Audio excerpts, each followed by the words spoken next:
5 seconds.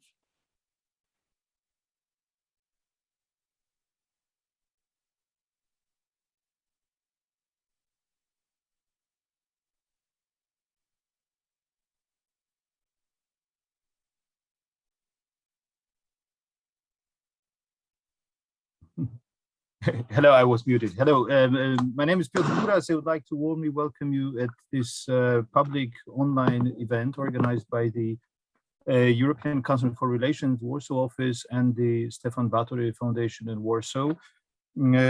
Our topic today couldn't be, I would say, unfortunately, more timely. The migration crisis on the EU eastern border. How can the EU protect borders and human rights? You can watch us both in English and Polish on Facebook, on the ECFR's page in English, on Stefan Batory Foundation's page in Polish, and also on Okopres, Euractiv, Polityka.pl. I would like to thank all our partners for the cooperation. When we planned this debate last week, the situation on the Polish-Belarusian, but also Lithuanian-Belarusian border was already very serious. Unfortunately, as we all know, it has become even more serious over the last few days, with hundreds of migrants, if not thousands of migrants today, marching towards the Polish border on the Belarusian side. So as we speak, the crisis is exacerbating, and we will probably hear much more on that in the course of today in the media. But we would like to discuss the background, the implications and possible solutions of this crisis unfolding at the EU's eastern border today with excellent speakers. I would like to introduce them briefly, starting with Rasa Juknevičienė, who is a former Lithuanian Minister of Defense, now member of the European Parliament from the European People's Party. With us is also Włodzimierz Cimoszewicz, former Polish Prime Minister and Foreign Minister, also member of the European Parliament from the Progressive Alliance of Socialists and Democrats. And last but not least, we have also Gerald Knaus on the panel, who is chairman and founder of the think tank European Stability Initiative, and a migration expert, and one of the or the initiator of the EU-Turkey migration deal from 2016. And maybe just to add that Włodzimierz Cimoszewicz is not only a prominent Polish politician, but also someone who lives near the EU's and Polish eastern border, so has a very special perspective on the situation on the ground. And let me just say just a few words of introduction on the crisis, which of course have already met a lot of attention in the Polish, Lithuanian, but also in the, of course, in the international media. And I think we need to understand that this is quite a specific migration crisis, which has at least 4 important dimensions. And there is one. To start with, the security policy dimension. I'm starting with it because this is the origin of the crisis. We have to do with an orchestrated inflow of migrants, orchestrated by the Lukashenko regime, which started by the end of May, or maybe even earlier, in Lithuania, and has lasted ever since, with an escalation over the last weeks at the Polish-Belarusian border. We had, I think, at the moment, 4,500 migrants, irregular migrants who are in Lithuania. We have 700 prevented irregular crossings per day, roughly on the Polish-Belarusian border. The increase of stopped illegal crossings since 2020 in this year is by 1,825% at the Polish-Belarusian border, so which gives you a sense of the evolving dimension of this crisis. And it is, as I said, a crisis provoked or orchestrated by the Lukashenko regime, and according to a joint statement by Prime Ministers Mateusz Morawiecki, Ingrida Šimonytė, Artūras Kariņš, and Kaja Kallas, so the Prime Ministers of Poland, Lithuania, Latvia, and Estonia. I'm quoting, "It is clear to us that the ongoing crisis has been planned and systemically organized by the regime of Aleksandra Łukaszenko, using immigrants to destabilize neighboring countries, constitutes a clear breach of international law and qualifies as a hybrid attack against Latvia, Lithuania, Poland, and thus against the entire European Union." But we have also this crisis has also a very important legal dimension. We have to do with pushbacks at the EU eastern border, criticized by international organizations, international courts. We have a state of emergency at the Polish border already for 2 months, since the beginning of September, with no access of media and humanitarian organizations to the area where the state of emergency is in place. Of course, evoking a lot of important legal issues as well. And of course, perhaps most importantly, we have this very severe humanitarian crisis. So behind all those numbers, all those figures, all those legal disputes, there are fates of hundreds, thousands of people who are being pushed back and forth across the Polish-Belarusian border, and who are starving, who are suffering, some of them dying. At least 10 people have been already identified as lethal victims at the Polish-Belarusian border. And this is, of course, a huge humanitarian problem for the whole European Union. And last but not least, I think, because this is actually the subject of our discussion today, we have the political dimension of this crisis. And this is the question, basically, what the EU member states can do to solve this crisis, to handle this crisis. What are the adequate responses? What are the adequate tools? What are the adequate instruments to prevent the humanitarian crisis from escalating even more, but at the same time taking control of the border and ensuring that this malicious plan of Aleksandra Łukaszenka does not bear fruits.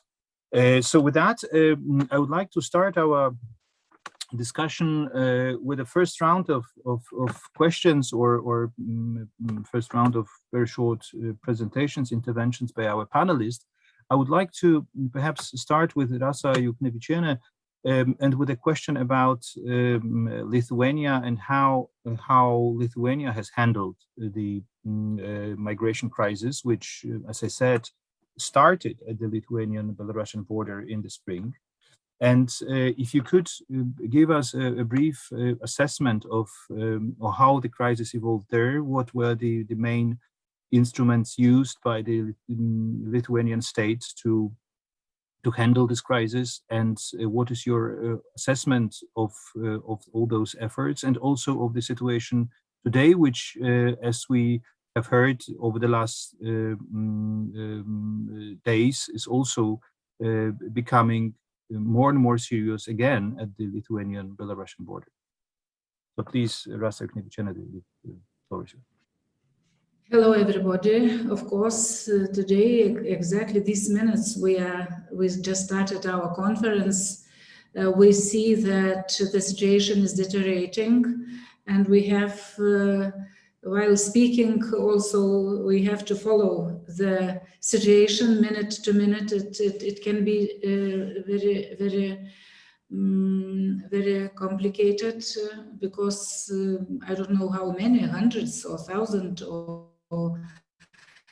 and much more people regime to Polish border, but also we in Lithuania, we are ready and we are following carefully. We know that it's only 60 kilometers from our border, and we share the same concerns as Polish people today are sharing. So, but first of all, I would like to start while starting to speak about the topic, to draw our attention on the title of our conference, and not only this conference. More than a few months we are using the title everywhere, Migration Crisis, adding on eastern border. But I think everybody know that together with this we also disinformation attack against EU, against us, which is also coming from Minsk. And I think it's not right to put title about migration crisis. This crisis is migrant smuggling crisis.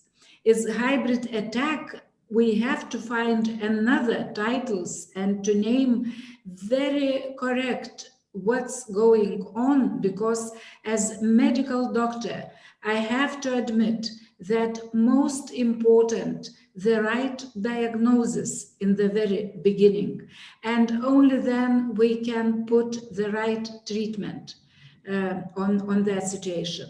So on migrant smuggling, it started with the official statement in May when Lukashenko announced officially that he will flood Lithuania, Poland, and EU with the migrants, with drugs, with other smuggling items, how to say, and it was very official message in May. And he started to do this in June, July, and you already told about the situation, but I would like to remind that we have very clear information, as well as Poland and other countries, that it was specially orchestrated. People were pushed or asked the regime and its structures like tourism companies.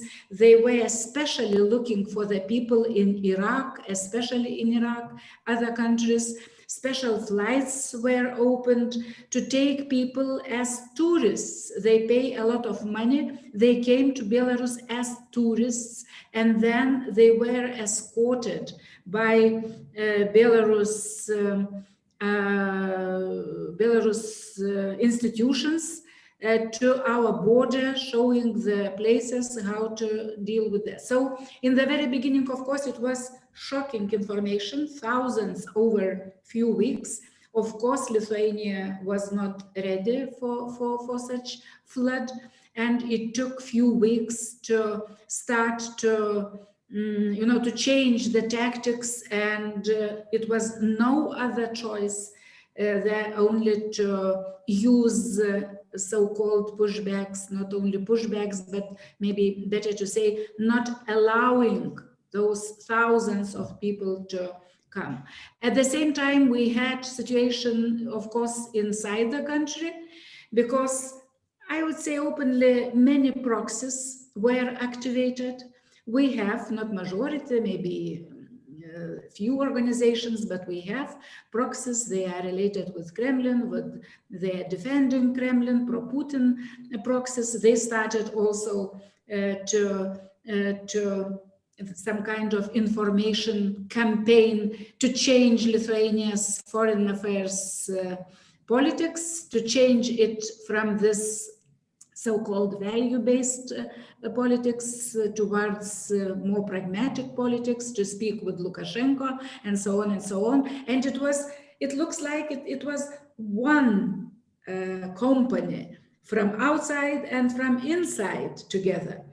Of course, people were scared, especially those they live next to the border, and they were scared because of the some camps. Our government needed, of course, to do something, to put somewhere people. It was summertime, of course, easier, but now our government managed to deal with the situation, and all those, they already in the country, they have hot, rooms, food and everything, at least at minimum level. They can live, and of course asylum procedures started, and now some people already are back, but not majority. For those they would like to go back, they are getting some small but money back home from our government, and but of course the others, they are just waiting until these 6 months. Our parliament changed the laws, and after those 6 months will over, and their target is not Lithuania, not Poland. Their target is Germany, Belgium maybe, but mainly Germany, other countries. And today we also know that on the Polish-German border also there are many migrants. They were able to cross borders with Poland and Lithuania. So what is first of all, of course, utmost important, I would like to underline again the understanding of the situation. It is artificial crisis. It is not migration crisis as usual. When we say migration crisis, so very many understand that, oh, look, somewhere in Italy or Greece or other countries, they have hundreds, thousands of migrants, and they are able to take care of them.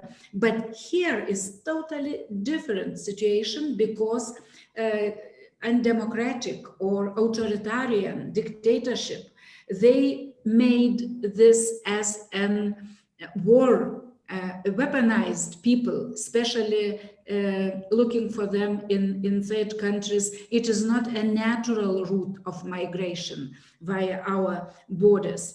So the target is to make chaos in our countries, to make chaos in EU, and of course EU has a lot of loopholes on this issue. I mean, first of all, asylum pact or Schengen pact or all other our legal frameworks of migration. They have a lot of loopholes and not ready at all to overcome or to stop such kind of attacks. Of course, it's. Excuse me, if I may interrupt you very briefly, because we will of course come to the EU instruments at a later stage of our discussion. But I wanted to ask, before we move to the Polish perspective, I would like to ask you one question, because unlike in Poland, Lithuania invited Frontex to help to stabilize it, to handle the situation.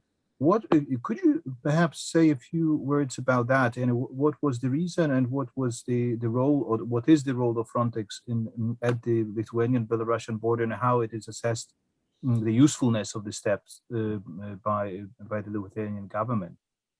First of all, since the very beginning, we were very open and transparent to EU institutions, all EU institutions, because we understand that this is not attack against Lithuania only, it is attack against EU. So our task was, our government, they were looking for cooperation with all possible EU institutions to solve this problem together.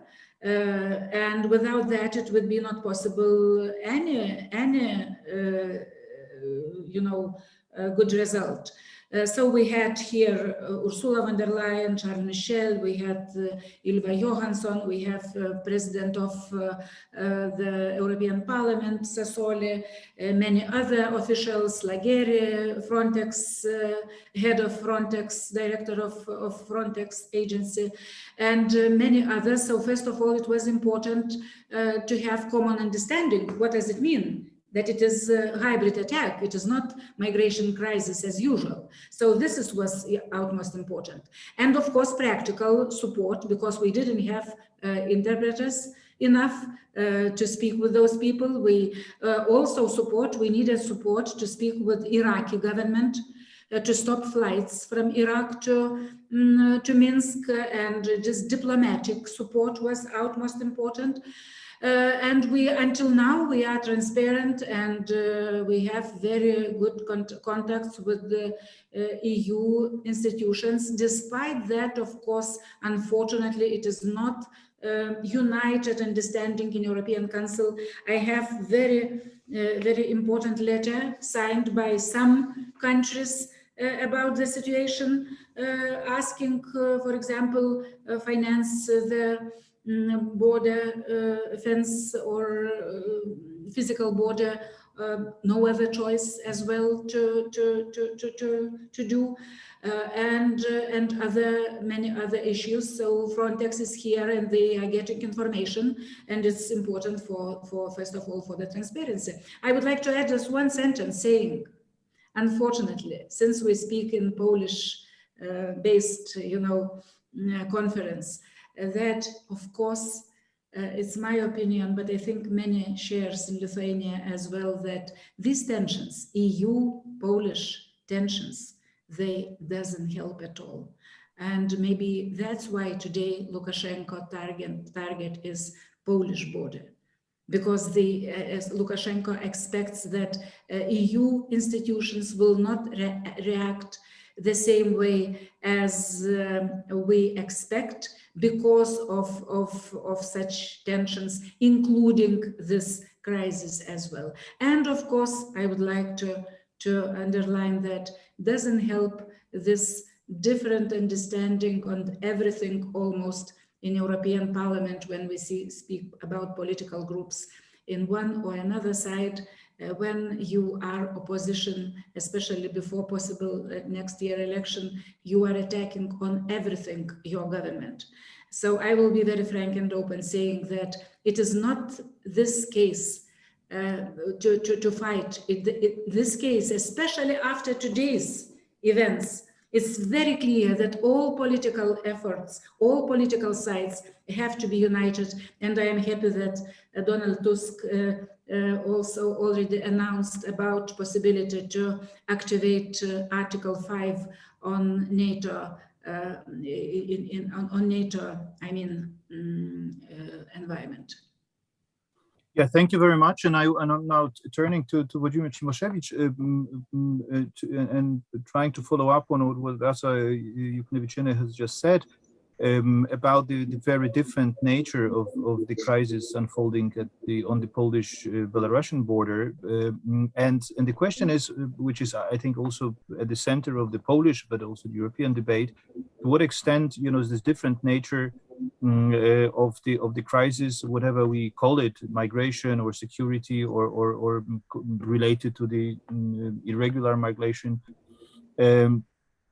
to what extent this specific nature of this crisis requires a completely different instruments, and especially when it comes to this legal dimension and humanitarian dimension, I think we have a situation where basically the EU law is not respected at the not only at the Polish, of course, Belarusian border, but also at many other borders, external borders of the European Union in relation to migration, and to what extent, what is the trade-off between the security and the humanitarian also commitments of the European Union in such a situation? How to solve it, and what is your opinion about how it has been so far handled in Poland?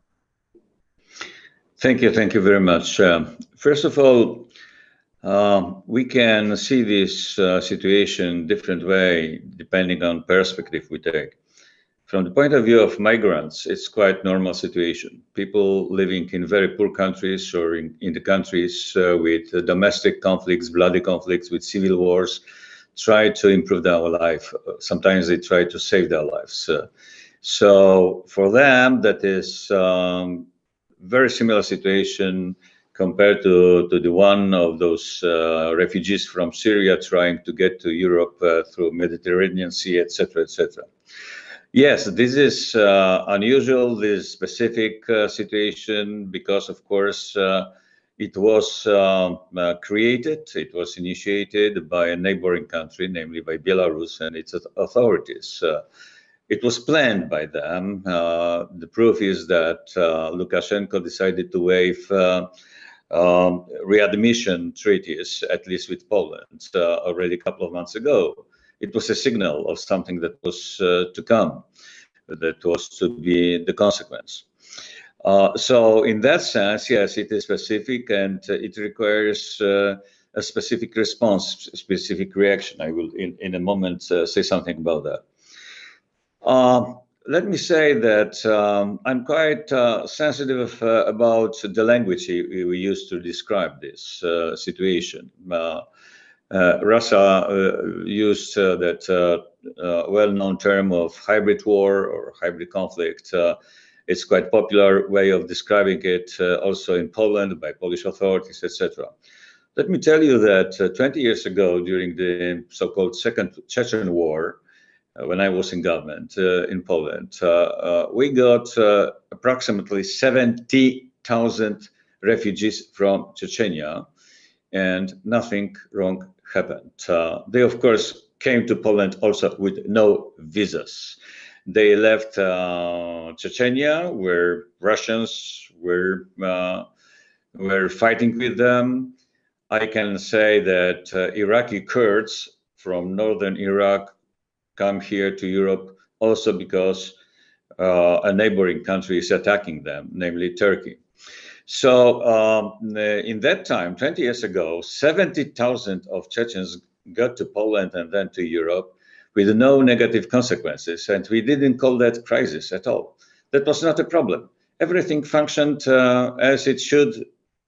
We already then had centers for refugees or for foreigners where they were received, well treated, the individual cases were checked, etc., etc. Most of Polish people, I would say 95%, have absolutely no knowledge about that, have had no knowledge and have no knowledge also today. So I wouldn't over-exaggerate the size, the scale, and danger of the present situation. Even today, we still do not know what will happen. However, my assistants just informed me that Polish police and border guards and military use gas against those people on the other side of the border already now. Maybe there will be something more brutal. But even today, we see hundreds of them, not millions, but hundreds of them on the other side of the border. So let's not use that kind of hawkish language. I don't want to blame anyone, but in Poland, in my personal opinion, it is intentionally used just to threaten Polish public opinion, Polish people, Polish society, by the government that needs very much to be received, to be treated as someone who defends the country, who defends the border, who defends all of us, who defends even Europe against the wave, a dangerous wave of migrants. Let's keep proportions. This is not that scale of the problem. I believe that we understanding that was Mr. Lukashenko and Belarusian authorities who are responsible for the situation. We should punish them. We should stop them from continuing doing that. Those are not migrants who are our foes, our enemies, who are a real problem for us, at least for now, so far, with those numbers of them. It is Mr. Lukashenko. And I must say that when we try to explain, to interpret his motives, usually we say that that is his way of reacting to European Union sanctions imposed on Belarus for fraudulent elections, presidential elections. Yes, that has sense. However, I believe that there are at least two more understandings and interpretation acceptable or possible. First is just commercial. They earn money for that. And then political. This is the way Lukashenko is able to change narrative in Belarus, dominating narrative. No more talks about democratic opposition and repressions against democratic opposition.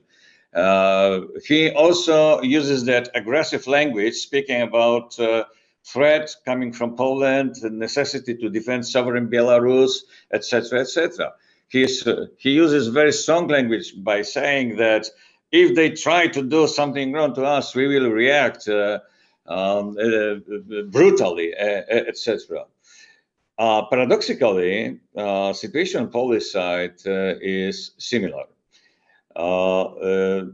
In fact, Polish government, the government of law and justice, shares the same political interests with Belarusian authorities, with Lukashenko. You know, Piotr, what is the situation now in the country, in Poland? It has become much more difficult for the government and for law and justice. They are losing support, according to consecutive public opinion polls, due to many reasons, which I will not now talk about. But they need something to improve their situation. The best way, and they are the most experienced in doing that, is to create a threat or the picture, the image of threat to Poland, to Europe, etc., and to present themselves as those necessary defenders. As you mentioned, I do live in this area. I live in a small village called Białowieża, which is just in the middle of famous Białowieża forest. My house is less than 3 kilometers away from the border. And for 2 months already, I have felt what does it mean to live in this place? How do you feel that? Yesterday, before I left my home to come to Brussels, I saw many dozens of police vehicles using light and sound signals passing through the village. Then I passed a military vehicles column, etc. It creates a very special atmosphere, climate in this place. People seeing that, seeing a lot of military uniformed personnel, really can feel to be threatened by something. The situation must be really dangerous if all that is being done. It happens there. I would say that we should treat the situation a little more rationally, and we should tailor the response proportionally to the origins, to the reasons, and to the scale. If it is already time to say something about how should we react, I believe that the European Union should be convinced by countries like Lithuania or Poland that some decisive actions, some decisive sanctions should be adopted. What do I mean? Economic sanctions, kind of embargo on Belarusian exports of important goods to European Union countries. It's very strange that Polish authorities, speaking so much about that critical warlike situation, have done nothing in that regard. Have done nothing to convince European partners that that kind of response should be adopted, should be in place. Then I think that this is the problem of Frontex. You mentioned that. It's very characteristic that Polish government did not accept Frontex personnel. Frontex, which by the way has its headquarters in Warsaw, on Polish-Belarusian border. The official explanation is that we are able to control the situation on the border. If we know that in last 2 months, over 10,000 migrants got to Germany, earlier crossing the border of Poland and Belarus, that tells a lot about the effectiveness of the control of the border by Polish services. The Polish system of control is ineffective at all. So why don't they allow Frontex personnel to get there? Because first they will lose that role of defenders of Poland. Then Frontex personnel will, of course, respect the law, including international conventions and so on. And situation will become completely different than it is being presented now.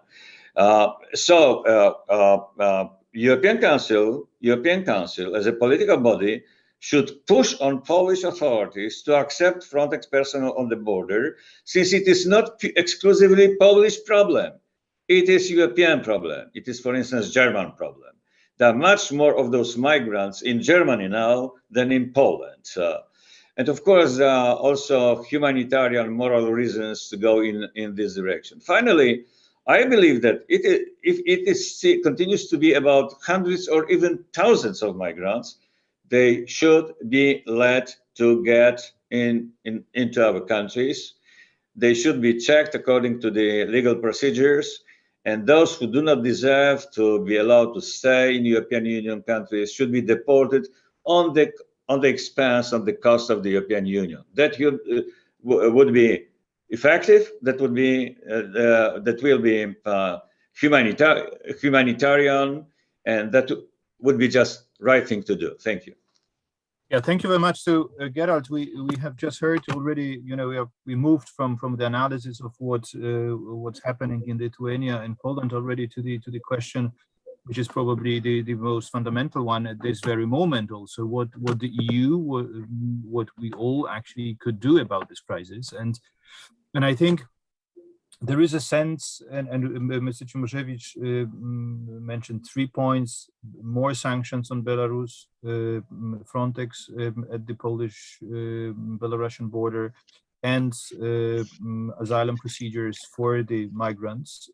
So basically, as I understand, no pushbacks, but applying the application of the EU law. And Rasa Juknevičienė talked also about these defense measures, like fence at the Belarusian-Lithuanian borders, which is already under construction, but the EU has declined to provide funds for this project, for this investment. Von der Leyen said that she wouldn't support this kind of measures in the name of the European Union.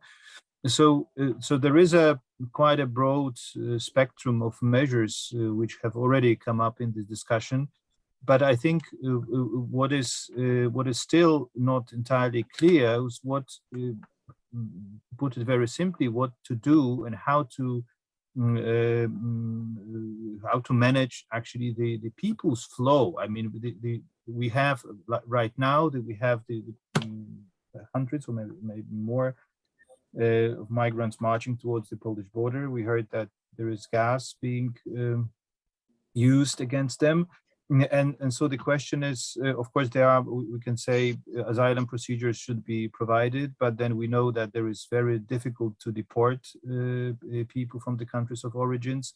They are mostly get stuck in the European Union once they have entered the European territory. So how it seems to be an extremely complex problem, and Gerald, you have worked on all those issues a lot, and Gerald is also author of a book published last year in Germany about borders. What borders do we need, and how to protect both borders and human rights. So over to you, and what is your take on all that? Yes, well, thanks a lot, Piotr, and let me immediately build on what Mr. Cimoszewicz has described. This is, of course, a political attack, but it is using human beings. This, I don't think, is so different from other crises with migrants or refugees. As you said in my book, I start with the Nazis, who were in 1938 themselves moving Jews to the Swiss border. They had an interest in expelling the Jews from Vienna. Eichmann came to Vienna to expel them, and they were helping smuggling them into Switzerland. Now, at that time, the Swiss reacted with the policy of pushing them all back. And they stuck to this for years, pushing back the Jews who tried to come from Nazi Germany. And that's why we have a refugee convention in 1951, which says you cannot push people back into danger. You don't have a right to migrate, but there is a human right that people are not being pushed into danger, where their life is threatened or where they might be subject to inhumane treatment. Now, what makes this crisis different from other pushbacks elsewhere in Europe, which have been ongoing for years, and the Croatian-Bosnian border, the Serbian-Hungarian border, and indeed at the Greek-Turkish border, where people are being pushed back daily, is that we are dealing with a ruthless dictator who has no scruples to let people die. And we've seen it. We've seen the images. He moves people to the border and then engages in a game of brutality with the European Union. Because anyone who dies is a win for his propaganda, but it is also a human tragedy. So the humanitarian tragedy you talked about. He wants to show that Europe is no better when it comes to fundamental rights like the right to life and the right to asylum and the right to protection and the right of children to be protected. You know, all of these conventions we've given ourselves in the 1950s, we have all adopted. He wants to show, and of course, Putin wants to show, that Europeans abandon them the moment they feel frightened. Now, the reality, however, is that this is likely to work unless there is a strong political response, a strategy that can reassert control without violating human rights. Majorities in many European countries will be prepared to use brutal force and call on politicians who can manipulate this, as has been pointed out. So how could we have humane control? Now, just before this session, I talked to some German politicians. There's a government formation. I will talk to them again this afternoon, and we're just writing a draft with concrete proposals, a plan that the European Union should adopt immediately. And let me just run through the 7 key points. The first one is what Mr. Cimoszewicz said, but also what we've heard from Raza Jugnevichnie, apologies for my pronunciation. Sanctions should be reinforced. Strong, clear sanctions. If we see this as an act of war, the European Union should get together and send the signal. First, we are prepared to cut all exports if necessary. And second, we are prepared to act against any country that cooperates with Lukashenko on this. You know, this would be a strong signal that the European Union will not back down. But secondly, this will not stop some people coming, and this will not stop the manipulation. So secondly, we need to have control on the border. People are afraid of loss of control. This is partly psychological, because if they don't see people crossing, they might be less afraid. But here, I think the debate on the fence is a bit strange. There is nothing illegal in EU law on fences. Fences exist in Spain, they exist in Bulgaria, they exist in Greece. Hungary built one. It's not the fence that should concern us, it's the border regime. It's Hungary pushing people into Serbia against EU law that is the problem. It's not building the fence. So the European Union could actually offer to build a fence or fund a fence if these countries, all of them, are committed to respect EU law. And that involves the presence of Frontex, and that involves and I just go to the Frontex border code, Article 4, which doesn't allow pushbacks. So the EU's position shouldn't be, well, we will not fund the fence, but we will ignore the pushbacks. It should be, we are against pushbacks, but we have nothing against physical structures. That would make sense. That would be coherent. Now, control will require Frontex to be present to help ensure that as many people who come irregularly are identified, are found. But then we come to the third point, humane reception. In the winter, we cannot push people back into the forests or swamps on the border. So humane reception would address the severe humanitarian crisis. And again, I agree completely. That would be my next point. We shouldn't engage in panic. Panic is what makes Mr. Lukashenko love this crisis, because with a few thousand people, just for comparison, 52,000 people crossed from North Africa to Europe this year. So a few thousand have reached Germany from Belarus. This is a big number. This is a big crisis, but let's put it in context. We shouldn't panic. But that requires next a policy, what we do with those that cross. And here, I think we need to learn from the past. If people are just moved on to Germany, or indeed are detained for a few months, but then are moved on to other countries, Mr. Lukashenko will just continue to lure people to come because it's an attractive message. You know, your chance of reaching Germany is high, which is why what we need is a partner. And here I come to something that could actually also address the man who might be behind Lukashenko in Moscow, Mr. Putin. We should reach out to other East European democracies like Moldova or Ukraine. First of all, they should join us in the sanctions, and we should compensate them for it, because Ukraine is an important partner for Belarus. Secondly, the European Union should offer them substantially increased support.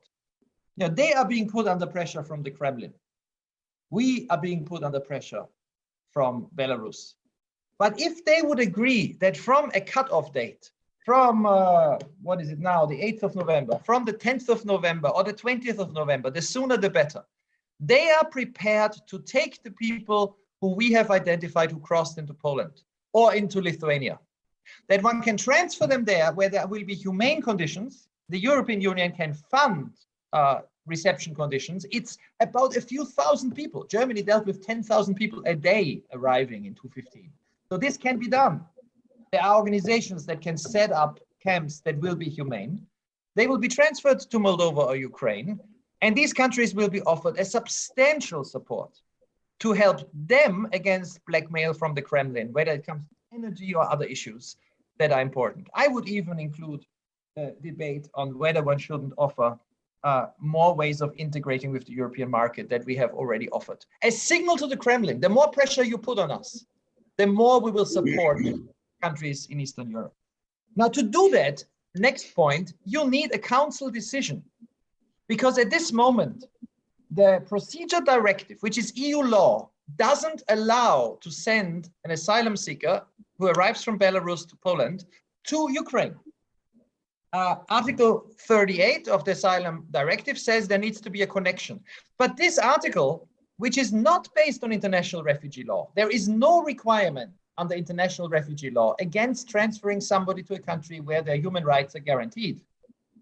This could be changed in 12 days. It was changed in 2015.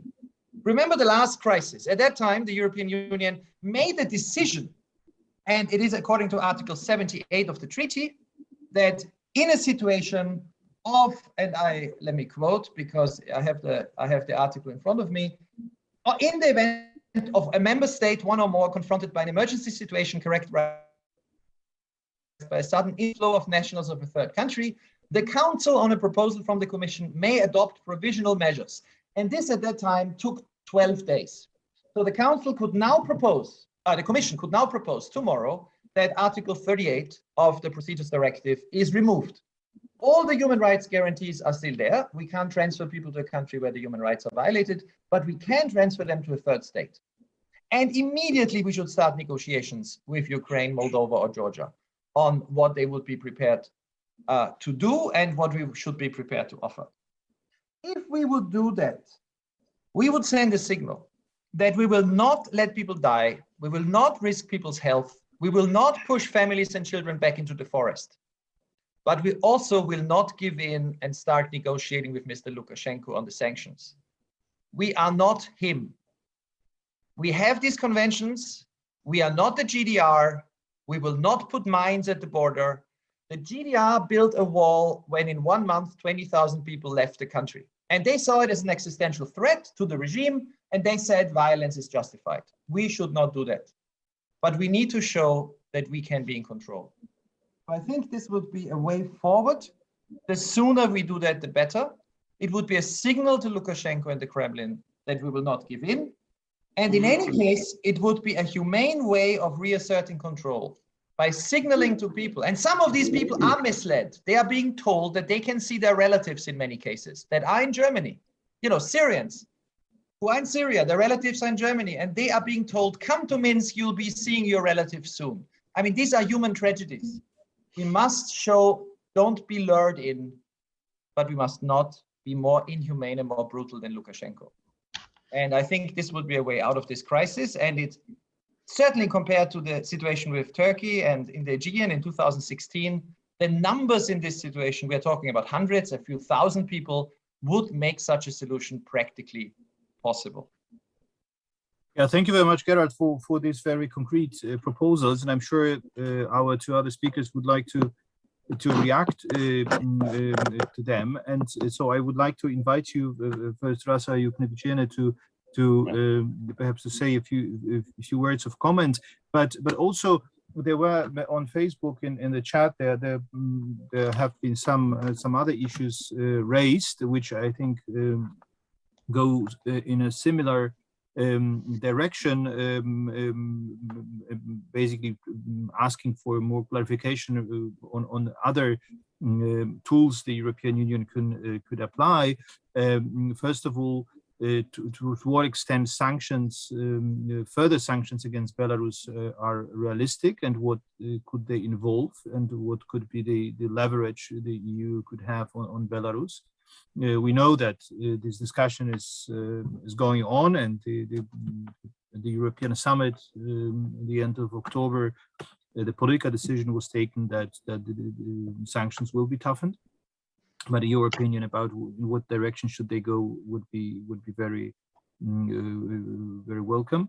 And also there is also the question to what extent the EU should, it is more precise question, to what extent the EU could make sure that the humanitarian and non-governmental organizations are allowed to access the state of emergency zone in Poland, because it is at the moment not possible, and it's seen, at least in Poland, as a big, really big problem, because Polish society is not able to provide help for the migrants suffering in the zone.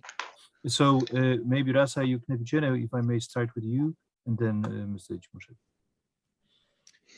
Okay, thank you. Interesting interventions. And I can only agree with almost everything was said on Lukashenko regime, that we have to be very tough and at least start to do sanctions, not only sanctions, but also to speak about the tribunal, to organize, to have some real steps on special, or maybe tribunal, other kind of, on Lukashenko, what he did with his own nation and what he's doing now on migrant smuggling. I don't know if you already read, but I have in my hands European Commission interesting document on 29th of September this year, a communication from the Commission to the European Parliament, the Council, the European Economic and Social Committee, and the Committee of the Regions action plan against migrant smuggling. So here is very many answers what to do and how to deal, as well as already I mentioned this letter of some leaders of the nations, members of European Council. They also put on their letter all necessary steps about our internal European Union measures, how to solve these problems and to deal with these loopholes I already mentioned before. And now maybe some words on still on the title, on the situation, how we, on the diagnosis of the situation. So, of course, I cannot agree with Prime Minister Cimoszewicz he said that it's too much to say that and that their government is doing this more or less for political reasons, but we have no in Lithuania Kaczynski party. We have government, coalition government, and nobody in Lithuania say that it is not a hybrid attack or that it is normal crisis as usual, and that we are not under the hybrid attack.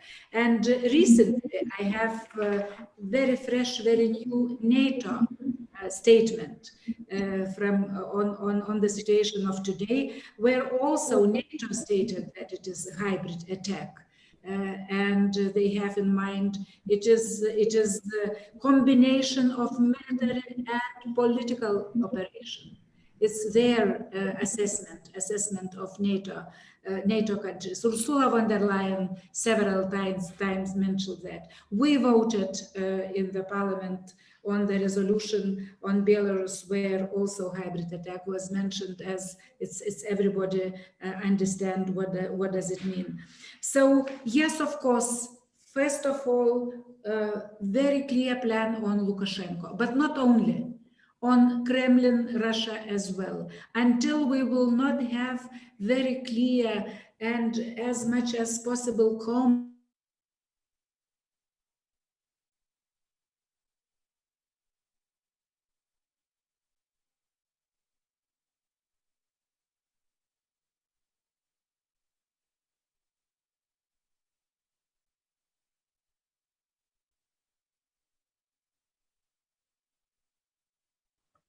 I think is it only my impression that we lost the connection with Rasa Juknevičienė, or I lost yes, it.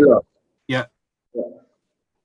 Sorry about that. I hope we will restore the connection in a second. But in the meantime, I think we will move to Mr. Cimoszewicz and to his reaction on also on Gerald's intervention, but also perhaps while Mr. Juknevičienė is not there, perhaps it would be unfortunate to answer her point. But I think it is, of course, would be very interesting also to hear from you, Mr. Cimoszewicz, what should be done basically, in your opinion, today. Of course, we cannot predict what will happen in a few hours, but I think there's, of course, it seems to be a very toughening situation at the border, and so your opinion will be also very welcome on that. But please, perhaps first the other point. Thank you very much. Despite the fact that Rasa probably cannot hear me, let me just say it's not a big controversy that, first of all, I was commenting on the activities and policy of Polish government, not Lithuanian one. Lithuanian government allowed Frontex personnel to get to the border. Polish did not. I see the difference of intentions, significant difference of intentions, and that is why I described, I presented my opinion about Polish government as it was. The fact that von der Leyen, that NATO, that we in the European Parliament in our resolution on Belarus use the term hybrid war, all that is true, but I just disagree with that, despite the fact that I voted in favor of that resolution on Belarus. I just believe that we should control precisely the language we use. Otherwise, it unfortunately may become a propagandic one instead of being very true. That's maybe just the difference of reception. We were in much more difficult situations, so I keep that in my memory, I keep that in my mind, and that is why I do not think that the present situation is as catastrophic as it quite often is being presented. Two comments on Mr. Knau's proposals. First, defenses are not banned, are allowed in the Union. Yeah, sure, that's true. However, this is a problem of, I would say, environmental specificity of the Polish-Belarusian border, at least fragment of it. I would like to invite you to visit the place where I do live. This is so-called Białowieża forest, and see how does it look, you know. This is the, sorry for speaking about that kind of issues, but you should know that this is the only place in the world where European bison survived. The species of European bison survived. It was possible because it was protected for over 600 years, since it was at the very beginning the property of great Lithuanian dukes, then of Polish kings. And because in that great forest, they just were pretty safe. Then that species was restored due to Polish and German efforts after the First World War. And we have now approximately about 1,000 of them on both sides of the border. You know, everything that divides this environment physically, any fences, barbed wire fences, etc., is unacceptable from that point of view. Sorry for speaking about that kind of details, one can say, when we have a humanitarian catastrophe. But I live there. I value that very much, and I believe that we should also think about that kind of consequences of building fences. But what's more, now the Polish government has passed the new bill of the Polish parliament. It was immediately signed by our president, who signs everything, and it says it establishes new procedure, uncontrolled procedure of building a wall, not a fence, a wall along the Polish-Belarusian border. Now, I'm talking to you as German, as I understand. You remember very well the symbolism and the consequences of Berlin Wall. Do we really need another Berlin Wall dividing Europe? Do we really need to send a signal to democratic Belarusians fighting for freedom that Europe separates itself from themselves with a wall? What hellish idea is this? It has also no sense in terms of protecting the border. What is the difficulty? What is the problem with crossing the wall? It's enough to bring a ladder with you, and you are on the other side of the wall. Why are we going to spend 300 million euro for this construction, which will be made by companies chosen by this government, by this corrupted government in Poland? So I'm against fences. I'm against walls. I believe that there are technical means to control the border effectively enough. And your idea of looking for a partner to solve the humanitarian problem, I understand that you believe that with financial support, Ukraine, Moldova, or Georgia will accept those people into their countries. First, those people came here not to stay in Ukraine or Moldova. And after some time, they repeat the attempt to get to Germany. So this is just a postponement of the solution of the problem. And then I think that it will cost us a lot, disproportionately much. I have nothing against financial support for Ukraine, Moldova, or Georgia, but for much more important purposes. That is why I suggested that after receiving those people, after checking them, after checking their stories, those who do not deserve to be allowed to stay in Europe should be deported. We charter a flight of taking on board 250 of them, and in 4 hours they are in Kurdistan, back. That will be also a signal to all of those who would like to follow them that it is a bad idea. You are going to spend a lot of money for smugglers, but you get back to your home, just losing financially. And answering Piotr's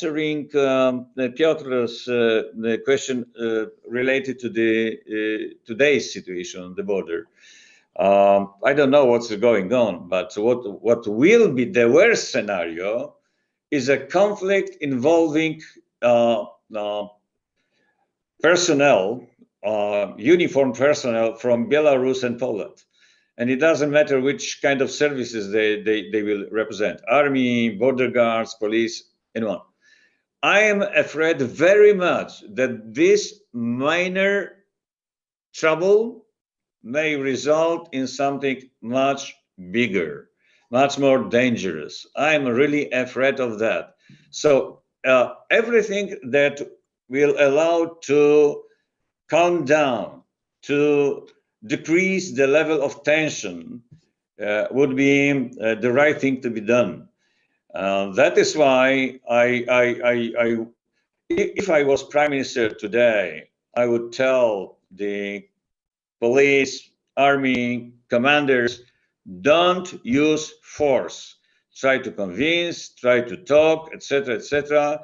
But in ultimate situation, let them get in and treat them as the law says. Thank you. Yeah, thank you very much. And Gerard, I will now give the floor back to Rasa Juknevičienė, because we lost her in the middle of her intervention. So please forgive me. And so please, the floor is yours again. And it would be, of course, great to hear from you also what you think about this proposal which Gerald made about cooperation with third countries, with Ukraine, Moldova. What extent is it realistic? Mr. Cimoszewicz had some doubts about that, but please, the floor is yours. Yeah. First of all, I apologize. I changed now my device into iPad from laptop. I don't know what was the problem. So I will just finish my sentences. I was interrupted by technologies. Saying that, of course, Putin is behind. Of course, Kremlin is behind. And don't be naive. If we will not be able, EU will not be able to solve this problem, stopping such attacks, hybrid attacks. Of course, Kremlin is, elaborating another scenarios, and maybe much bigger, large scenarios in the future, to provide with the hundreds of thousands migrants. For them, it's easier job than Lukashenko can provide and can orchestrate. So it is really, that's why NATO is concerned a lot, I think, because it's very easy having such weak external borders of EU to make I don't know, so-called green men or other kind of provocations next to our borders.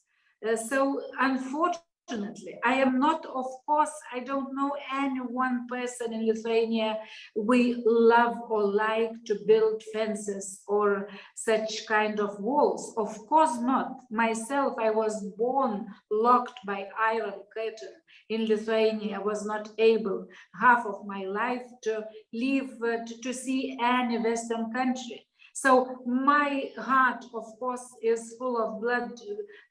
Concerns what's going on. But today it is like a barricade, as we have in war terminology. It's no other choice, unfortunately, and it's temporary. I believe that it's not forever. It's because not only because we want these borders, but because Lukashenko and Putin, they are building totally different understanding of statehood, and we have to defend ourselves. So I believe that in my lifetime, Russia will be different. And that's why we need strategy, a very common strategy in EU, how to change the situation, and completion of the European continent is the only solution, not to have such fences or borders in the future. For that, we need not dialogue with Putin, with Kremlin, no, but dialogue with Russian opposition people. Today, we are not against asylum refugees, I mean, because we have in Vilnius, in Lithuania, many people from Belarus, many people from Russia. They live here in Vilnius. Navalny team people live here, and everybody accepted them. We accepted and rescued Afghan people from Afghanistan, and legal migration when people really need our support we are in favor, and we're doing a lot here. But this is totally different situation, again and again repeating, and unfortunately it's not very wise to compare with Erdogan in 2016 and 17 and 15, because it was of course natural flood of migrants to Turkey because of the war in Syria. Today it's no war in Iraq, but of course situation is difficult. Nobody, but everywhere all over the world we have even worse economical situation than in Iraq today. So I don't like these walls, but no other way to do. And on your answer question on those three countries, of course, it's first of all up to those countries. Proposal was always, I think, many experts already mentioned about such proposal is on the table, but nobody can do this without acceptance of those countries, leadership or people from those countries. And we in the European Union, we have to provide very clear plan for those countries about their future, especially Moldova today, because it's front runner, unfortunately not Georgia anymore, because of the political situation there. Ukraine, of course, as always, is in some turbulences, but a most important country to help Russia to be different. And this is up to negotiations to start to speak about that without very clear message to them about perspective for EU one or another level membership in EU. It would be difficult, I think, to have any deal on that. Yeah, thank you very much. And now I would give Gerald an opportunity to respond also to your intervention, but also his proposal met a lot of interest on Facebook and on our chat, and I just will perhaps give you a few more questions related to that. And so there is a question, why actually you think that those migrants should be deported to Ukraine and not elsewhere, Ukraine or Moldova. There is a question if this proposal has been already discussed with those countries, and what would be the perspective for migrants relocated there, and also how to convince the Polish government, because it would require basically to let the people enter the Polish territory and only then relocate them to the third country. So maybe if you could try to pick up on those issues. Yes, thanks a lot. And let me first perhaps pick up on two issues of Mr. Timoshevich. I completely agree with you. I live here literally a few steps from the old Berlin Wall. But of course, what was important about this wall is that it was a murderous wall, and the border regime only worked because people were prepared to shoot. And what I fear at the moment is we have an ideological debate, should the EU fund fences, but at the moment, at our external borders, people are dying. And that is the problem, that we are violating all our core conventions. I think if we could manage to get control without violating human rights, the question is, how do we persuade countries who are actually the border states that the European Union is serious about helping them? And the only way in which we can have control without violating human rights are two. Everyone who arrives is let in. Now, of course, one can do asylum procedures, but let's have no illusions. Iraq takes nobody back. There are no deportations to Iraq except voluntary return. You can have voluntary return, but from Germany, same is true for Iran. You can't return people to Syria. You can't return anyone to Afghanistan. So the message then that Lukashenko is spreading is, listen, this is a once in a lifetime chance. Come here.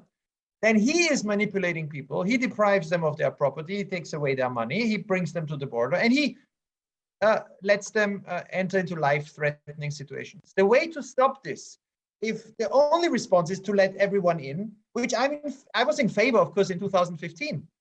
But at the same time, we proposed already in September 2015 that Germany and the EU should offer to Turkey an agreement that somehow you need to regain control without violating human rights. Now, the way you can regain control is by saying to people, we will not treat you badly, we will not treat you inhumanely, we will not push you back, but you are not automatically going to Germany or France or Belgium. And for this, you need a partner. Now, I see a chance in this. The chance is that this is a way to mobilize European support to actually help some of these East European partners. Of course, they need to be offered something that makes it attractive. The EU-Turkey statement was offered to the EU by Turkey. When we proposed it in September 2015, 6 months later, it was the Turkish Prime Minister who came to the Dutch presidency of the EU and said, listen, here is our proposal. This would be good for us. And we need something that is as attractive, as clear, as concrete, and as advantageous that the countries concerned want it. They can't be bullied into it. They can't be forced. They need to want it. So what could that be?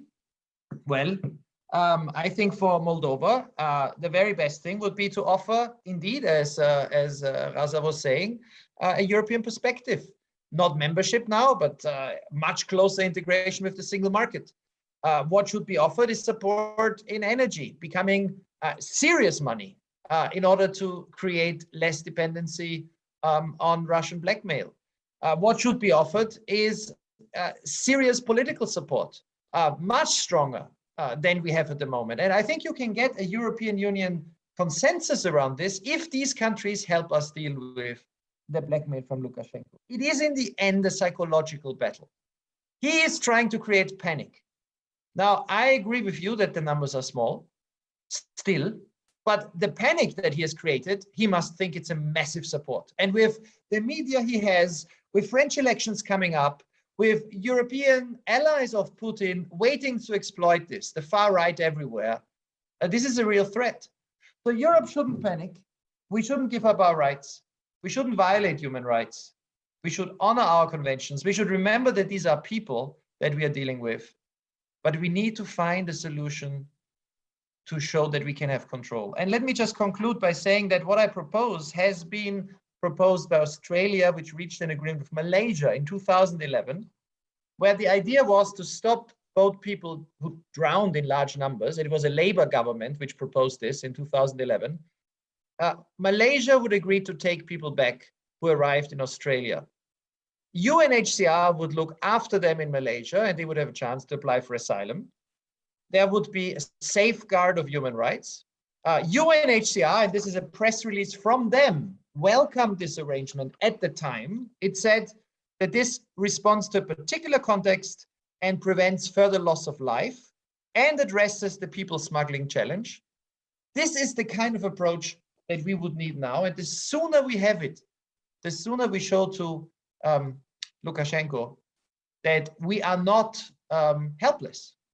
And that is the biggest problem at the moment. If he reads European media, if he reads what European politicians say, if he sees the panic, he might think that he will actually get us to the negotiating table and lift the sanctions, which of course is his and Putin's goal, to show that we can be blackmailed. Yeah, thank you very much. And now we have a couple of minutes left, and I would like to get back to Rasa and Wojciech with a couple of questions, perhaps, or one question about the next basically next days and weeks, and how this crisis should be handled both by the Polish government and Lithuanian government and at the EU level, because I think we are facing a number of, because what Gerald suggests is of course it could be enacted very soon if there was a political will, but probably it cannot be materialized before we have a next escalation at the border, which is probably happening even today. So there are a couple of very, I think, important questions. One is to what extent it is realistic, or it should be executed, as Mr. Cimoszewicz said, that basically those, if there is an escalation at the border today or tomorrow, that the migrants, these hundreds of migrants, maybe more than 1,000 migrants, should be let in, basically, if there is no other choice. And so I think this is an immediate question, how to handle this immediate crisis, and what to what extent a similar situation can be expected at the Lithuanian-Belarusian border, because we know that the numbers of irregular crossings or attempted crossings were on the rise in the last week. So the question is to what extent there is a risk of the same situation, of a similar situation there. And also when it comes to the EU, the EU is now discussing sanctions against Belarus, and all of you basically advocated this step. But what kind of sanctions are needed? Because what we are talking about at the moment is that the EU would impose sanctions against those directly involved in migrant smuggling. But is it enough, or should we go beyond that? What would be your suggestion, and what could be the expected effect? So maybe Rasa, you and then Wojciech. I will be as short as possible, because I need to catch my plane to Brussels from Vilnius today, and need some time for that. Yes, situation is really very, very serious, and of course, our governments, both Lithuanian and especially Polish today, has huge challenge, to solve this problem. Lithuanian Ministry of Internal Affairs asked for state of emergency as well in our borders, and I am afraid that the solution, for example, somebody will propose solution to allow those thousands or I don't know, hundreds of people to let them in. It will not change the situation, because Lukashenko will be happy for that, and he will provide with even more people from everywhere. So first of all, of course, it needs an urgent meeting or some reaction from EU leadership and leaders of the states to first of all to deal with Lukashenko, and sanctions, of course, not enough only for those. They are using migrant smuggling as a tool, weaponizing people, not only for them. But it was already mentioned here about to stop economical relationship. Our Minister of Foreign Affairs during the last EU ministerial proposed no-fly zone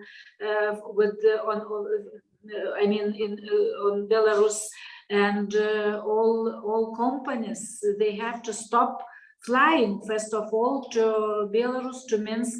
Especially, it's unacceptable when EU countries or companies from EU members, they still are doing this. Like, for example, Ireland, after Ryanair, they still are operating the flights to Minsk, and no one, it's first of all solidarity and common understanding. What does it mean? Again, it's not migration crisis as usual. We have to stop, but and no any how to say nothing to no dialogue with Lukashenko, of course, because he is seeking to get something because of such crisis. And of course, now it's not only EU problem; it is NATO problem as well, because we are external EU and NATO border. It is time to declare some kind of state of emergency, and Article 4 at least have to be activated. I agree with Donald Tusk. Yeah, thank you very much. And Mr. Cimoszewicz, your reaction to that, and also perhaps indeed on NATO and to what extent this is the way ahead. I mean, what could NATO do in real terms? First of all, my proposals on what kind of reaction should be related to the present size of the problem. If there were 1 million people waiting to enter the European Union, my proposals would be different. Due to the nature of this crisis, as we talked about a lot, we should understand that the solution is not in fighting with migrants, it's in fighting with Lukashenko. And that is why he should be punished very painfully enough to stop him. As I said, this is about embargo for Belarusian exports to the EU member states. Belarus, as we know, is not very rich country, and most of the, let's say, industrial production of machines, vehicles, and so on is old-fashioned. They manage to sell it only to traditional partners like Russia, like Kazakhstan, etc. They do not sell it to the European Union. What our countries do buy, these are oil products, these are artificial fertilizers, and this is cement. If we stop buying that, purchasing that from Belarus, they will feel the very painful consequences. And what's more, as you know, they have their own oligarchs in Belarus. Their property, their money, and their real estate located in the European Union should be frozen or should be arrested. And these people will convince the patron to change his policy, because this continuation of this policy will not be worth of that price that we can impose on them. Now, if these sanctions can be adopted by the European Union, yes, they can. But we just, at the political level of European Council, should understand what do we want, and if we really at least once want to be effective or not, or are we going to continue our talks, our declarations, etc. Do you remember what were the last sanctions imposed on Belarus? Liquidation of some travel privileges for oligarchs or for some VIPs. It's ridiculous. It's ridiculous. So if somebody is talking about sanctions directed on the people involved in the crisis, again, this is just